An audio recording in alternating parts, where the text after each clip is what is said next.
Hey guys, this is a quick how-to video on the fitting instructions for the new Honda Monkey Carb kit.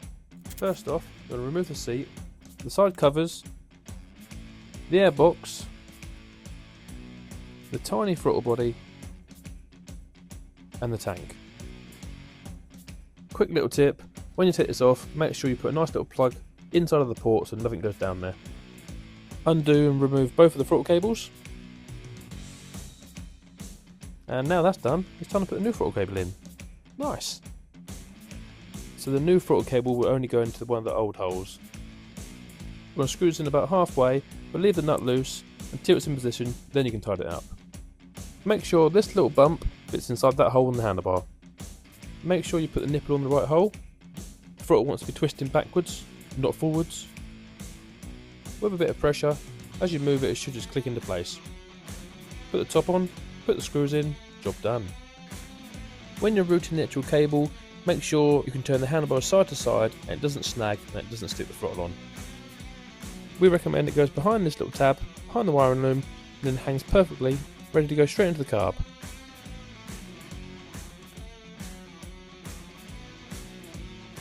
So the slide spring's a bit of a pain to get on. If you bunch it up as best you can and hold it with your thumb, that gives you a chance to put the slide on and then just let go of the spring.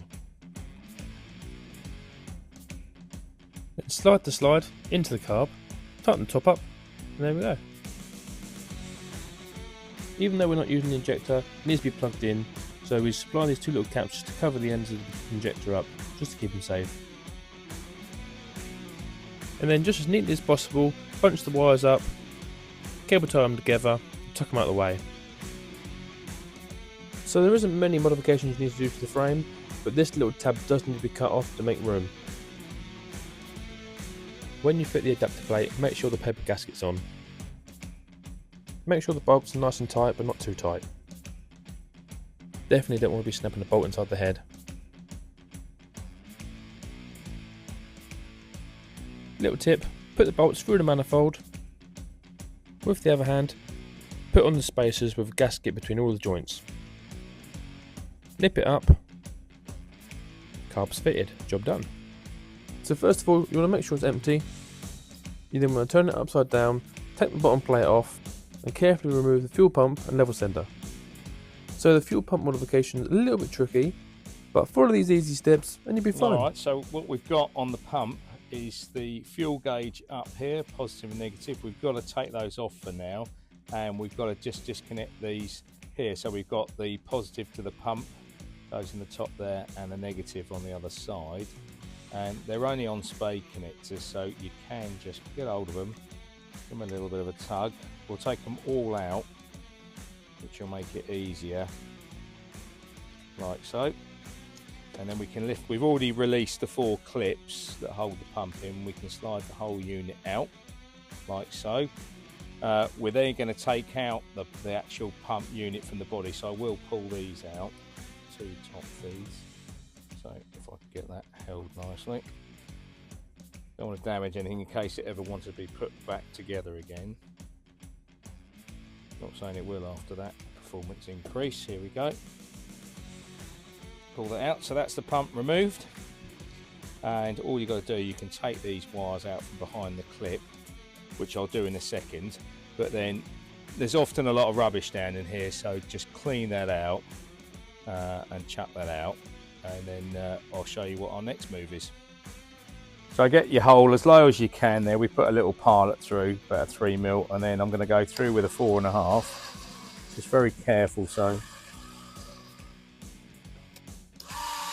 There we go, now we're into the chamber. And we'll give that a clean out inside, make sure there's no burrs. And that's now our new fuel feed. So gravity in through there, out on the outlet on the bottom of the tank, and we'll still have our fuel gauge because that's all wired to go back in, and we'll clip that back in. Holes all drilled out and cleaned out, making sure there's no shards of plastic in there. You don't want any restricting it. Get your pump top part of the body. If I get that the right way around to start with, we'll just connect that on like so. Make sure your tangs are all on the right side, and then just push it together like so.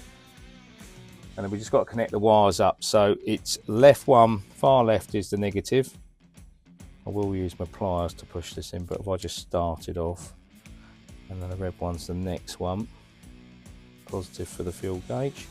Actually, neither of which are positive, they're actually both negative, but one's the ground for the actual gauge. So connect that up, make sure they're on all the way, and be sure you've got that clipped in there around there, and then that can go back in the tank, and then we'll install our inline filter and tap, and then get it connected to the carb. Now Adrian's finished saying like so, you want to put the new sender setup back into the tank, put the plate on. It only goes on one way, so make sure it's lined up properly. Tighten the bolts, and it's another jobbed. Quick simple job. Put your fuel hose on, put your clip on, then you want to get your fuel tank back on, connect up the sender with the overflow, and make sure it's free and not kinked, and it just goes between the engine and the swing arm. For the carb overflow, you want to open these clips up just enough for a screwdriver, put the overflow pipe in there, cut it to length, happy days. We've now got everything installed. Fuel line connected up to the bottom of the pump housing where the old fuel line went on, filter in line in the side panel there, fuel tap mounted on the gen cover, out of the fuel tap onto the carb. We're supplying enough fuel line for you to do what you want if you want to mount that somewhere else. We've got a bit of a shonky adaptation for the choke, because when there's all the side panels and everything, you can't get to the bloody thing, so we've just done that. We'll supply you a bit of wire, we'll bend it up if you want to do that or not, unless you want to go a little bit more advanced. Airbox all in. We're using, connecting the breather to the bottom of the airbox there, if you can see that. We've got the drain pinched to the where the original temperature sender cable ran up, so that's clipped there, that's working okay. I think that's pretty much it. There's also a drain on the tank, so we've pulled that up a little bit more and just connect that on. That's actually the breather, the vent for the tank. On the other side there's a larger 10mm pipe, which we're supplying a bit of rubber pipe to go with that, because that's just, if you overfill it, it will run back down, then come out down. You can just see it there behind the swinging arm, and that'll just drain down there in case you do have a bit of an overfill. But that's pretty much it. We're going to get the side panels on, number plate on, and get it on the road.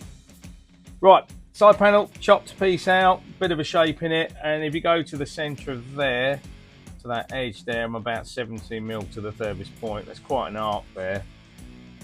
If I measure that, we are about 105mm, and that just gives us enough clearance. To be honest with you, that's it, that's in. So you just got to put your screw in underneath there, your self-tapper. Right, side panel, here we go. A bit of a pig, only as far as just getting them lined up. So I'll get the front one just clicked in, and then turn the key. That's it, done. And there you have it, all complete, back together, running on the carb.